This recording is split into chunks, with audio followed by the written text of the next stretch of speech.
Hey gents, welcome back to Tactical Rifleman. We find ourselves today at an indoor shooting range. This is actually the Louisville Armory right in downtown Louisville. Great shooting range. They've even got an indoor shoot house that we get to play in, dojo, everything. Great place to train. But we actually get asked a lot of times by different viewers, you know, hey Carl, I can't do shooting, I can't do moving, I can't do draws, I can't do any of that at my ranges. But yeah, no, that's a common complaint at a lot of places. For example, indoor shooting ranges, they don't let you draw. A lot of places they won't let you do rapid fire. Why is that? You know, wow, it's just bad rules, it's bullshit. No, it's not, guys. Look at the ceilings, look at the walls, look at the floors of a indoor shooting range. You'll see that there are bullet holes everywhere. Guys, it's not just liability reasons, it's most of the people that go to these indoor shooting ranges are not safe shooters. They're not. So, oh, I'm screwed, I have to just shoot off the table. No, you don't. There's still lots of great training that can be done at an indoor shooting range that won't allow you to draw. All right, so what I want to do with this video is I'm going to talk about those my five favorite drills for using at an indoor shooting range. First and foremost, let's just work on the fundamentals. All right, so our first drill we're going to do is what we call the trigger finger zero drill. What we're going to do is we're going to isolate that trigger finger. Now, when a lot of guys shoot, they'll be on the bullseye, but they'll be a little bit left, a little bit right. Why is that? Are they jerking it left, jerking right? Possibly. But a reason that's more common is trigger finger placement, actually placing that trigger finger either too far on the trigger or too far back. So all we're going to do is we just use simple little dots. You can use 1-inch pasties. You can just pick a corner of the paper target. So you just take your dots. They can be just small. We're going to put them on our piece of paper and just run them out 3 to 5 meters. All right? Now, when we go to shoot this, now okay, the range is closed right now. I'm not being unsafe pointing it up range here. Instead of shooting with 2 hands on the gun, all right, gun is empty, gun's empty. Instead of doing it, we're going to release this hand, right, so that this is no longer supporting it. And then we're going to release my bottom 2 fingers, and I'm going to raise that thumb. And what that's doing is it's taking all the support of the firearm away. And then when I go to shoot, right, I roll through the trigger. You're going to see whether you're pulling it left or right because there's nothing keeping the firearm stable. So it's going to greatly exaggerate that mistake that you're making. So I'm going to set it up real quick. Got you on this other camera up here. Same thing. I'm going to line up on the target. I'm going to release that hand. I'm going to release those fingers. I'm going to raise that thumb up, and I'm going to roll through that trigger. 1 pound, 2 pounds, 3 pounds, 4 pounds. Now, you're going to shoot that group nice and slow. Same thing.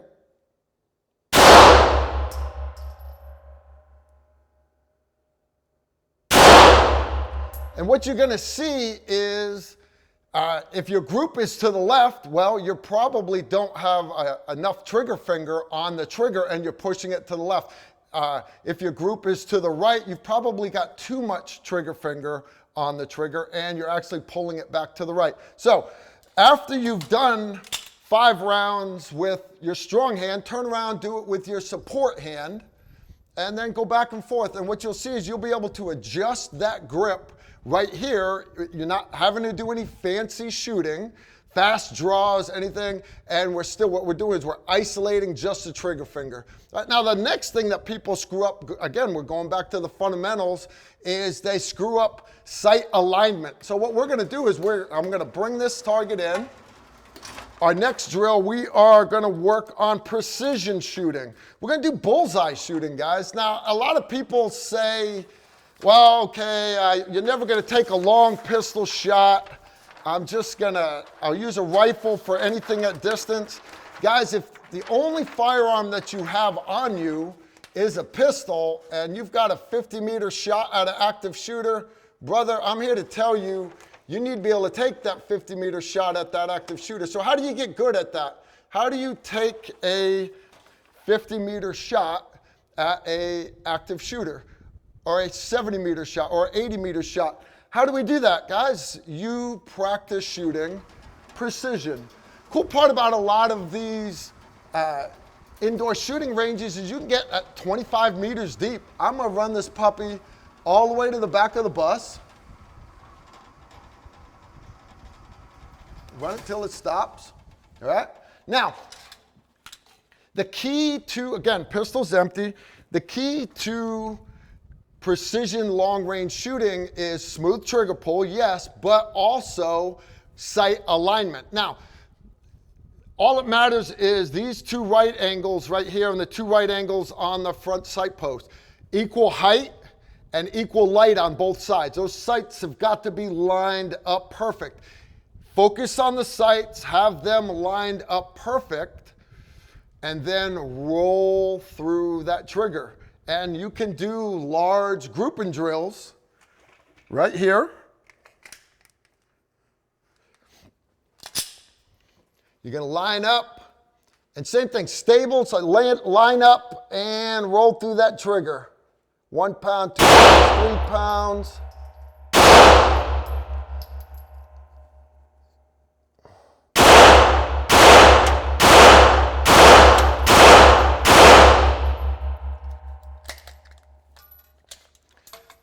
All right, so aim small, miss small. Now, why is that important? Because if you can keep that tight shot group right in the middle of the guy's chest, we're not just shooting paper targets. That guy's gonna move off center. He's gonna shift, right? So being able to shoot accurate is important even for close targets, but for those long range precision targets, you need to be able to aim small. Good, proper sight alignment will allow you to get those shots off and get them to be accurate. It's because you've got to have accurate rounds on target.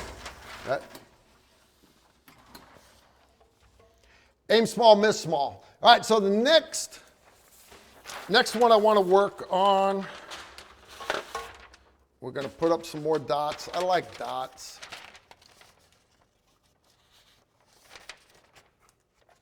I like dots, guys. Again, we'll run it back out a little bit more. All right, next one is, all right, so you can't draw. I'm not allowed to draw. It's an indoor shooting range. They won't allow me to draw. Okay, but you can still work on your draw, okay? Can't draw, start from position 3. Now, why is that? Position 3, in other words, the weapon's back in retention, right? One, that's the hardest part of your draw is presentation, getting the gun on target. Now, think about that for a second. What's the most important bullet in that gunfight? Very first one, right? Now, are you waiting in your house? If that home alarm goes off, you're gonna have the gun already drawn. You're gonna have the gun in retention. You're gonna be moving around. So the most important part of that draw, that first bullet, is that final last bit right there.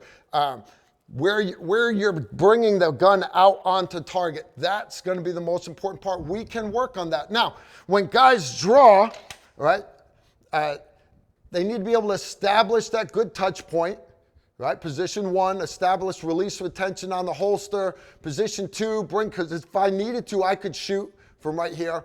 Bringing the hands up together, up under the dominant eye, and then pushing it out. Now, a lot of guys will start doing that, and they move their hands real fast, they jerk that gun up real fast, but when they get the gun out there real fast, they stop the gun, line up the sights, and then they start pulling the trigger. And that is slowing them down. So what I want you to work on here in the shooting range is you're just starting back, again, guns unloaded, you're starting back at position 3, and as you're pushing it out, I want the gun, that trigger to already be at 80% by the time you get the full arm extension.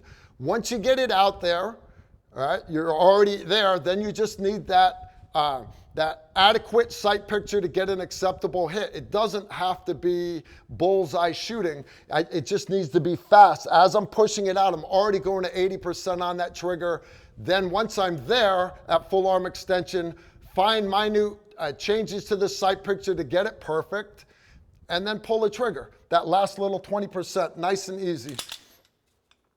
The same thing, I'm gonna grab another mag. I'm gonna run that out just a little bit more. And just take that dot, and again, you're not allowed to draw on the range, so just work from position 3. As you're pushing it out, you're already on the trigger, and run that through. Bring it back into retention. You're not making this strings of bullets. You're treating each one of these bullets as a standalone shot. The most important bullet in this gunfight is that very first bullet. Relax, bring it back in, right? And bring it back out again, right? Nice and easy, nothing hard. Again, this is a great drill that you can do at indoor ranges. I'm not shooting fast, I'm not drawing, I'm not violating the rules of this indoor shooting range, but what I'm doing is I'm still working on that most important bullet in that gunfight, which is that first bullet. All right, so nice and easy. Now we're gonna do the same thing that we just did. I'm gonna clear it back out one more time. Don't like manipulating loaded gun in front of you guys. All right, now, guys get really good with their pistols. They get awesome, and again, pistol's empty. They get great at this thing, and they reach that speed, they're fast, but then they plateau. They're only gonna get so good. How do you get better? How do you push yourself to that next level? How you do, again, break it down, isolate individual things. And what I like to do is you want to get better at two-handed shooting, conquer strong hand shooting, conquer support hand shooting, or your what we would call a weak hand. All right, so you're doing the same thing you just did, but I want you to only do it one-handed. Now, the Olympic shooters will blade to the side. Yeah, that moves your eyes further away from your sights, makes it easier for you to focus. I got that. That's not what we're working on here. Remember, we're trying to make yourself a better combat shooter for how you would shoot, which would be with two hands. So what I want you to do is stay still centered on the target, all right, still square, but instead of using two hands, I'm gonna release this hand. I like to grab the front of my shirt because that way it keeps my hand from just hanging and wagging, because when it starts wagging, scapula starts wagging, the other scapula starts wagging, and then next thing you know, my pistol's moving all over the place. So I grab the front of my shirt and I shoot. Now, you don't need to be able to just shoot. You need to be able to do tap rack. You need to be able to do speed reloads, all that stuff one-handed. Yes, you're not going to be able to practice that stuff at an indoor range. That's not the point of this drill. The point of this drill is just we're doing the same grouping drills that we just did, but we're doing them one-handed, right? So if you can conquer one-handed, right, and then you can conquer support-handed, when you bring those hands back together, two-handed guys, I'm telling you, it's going to be awesome, and you're going to bring yourself up to that next higher level. Right, so just working on that right there. When you come back together and shoot with both hands, after you've conquered strong hand and weak hand, I'm here to tell you, you're going to find that shooting both-handed is a lot easier to do. Now, you can cut up other targets. I don't care if you're taking a magic marker and just drawing things, but I like to use numbered dots, and I like to use a lot of them. So I'm going to hang this one up. Everybody wants to do speed shooting. They want to shoot the paper targets with the situationals and all kinds of fun stuff. Guys, that's great, but a lot of times you're not allowed to shoot human pictures at a lot of ranges. That's fine. You don't need to do that. We're just working on the fundamentals here. Right, so the next one we're going to work on is what's called driving the gun. If you've got more than one bad guy in the room, you need to be able to index from one target to another. Now, as that gun's recoiling and it's jumping, use that recoil impulse to help you drive that sight picture over to that next target. Use that recoil impulse to do that. Follow-up shots on that same target, right? Anybody worth shooting once is worth shooting twice. Just stay on that trigger, drive that gun back down into that same target. But if you've got multiple targets, you need to be able to use that recoil impulse to move you over to that next target. So what we're doing is we're using a target that has more dots, right? In this case, I've got 8 dots, and all I'm gonna do is I'm gonna use the recoil impulse to move it around. Now, a lot of guys, when they shoot those 6-plate racks, you ever watch the guys, all the pew-pew guys shooting their 6-plate racks, they always go left to right, or they always go right to left. Guys, that's not real life. They get into that rhythm, they get fast times. Yeah, that's fine. You need to be able to shoot the targets as the targets present themselves. So change the order up. Don't always shoot them going around in one circle.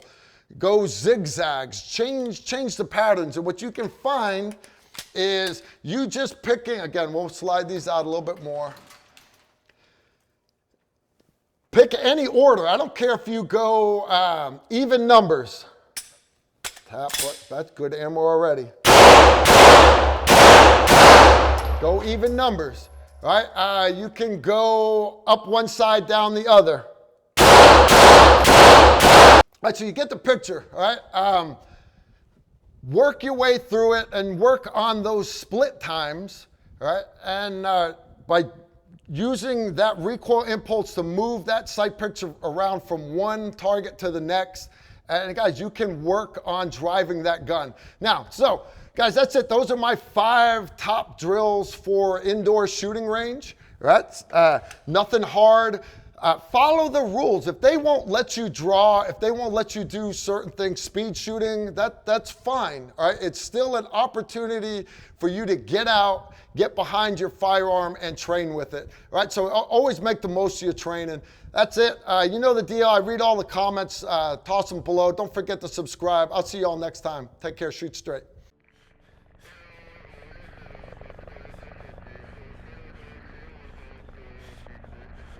If you like this video, make sure to like, comment, and subscribe.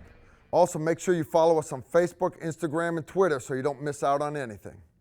If you like the shirt that we're wearing in the video, you can get it in our store.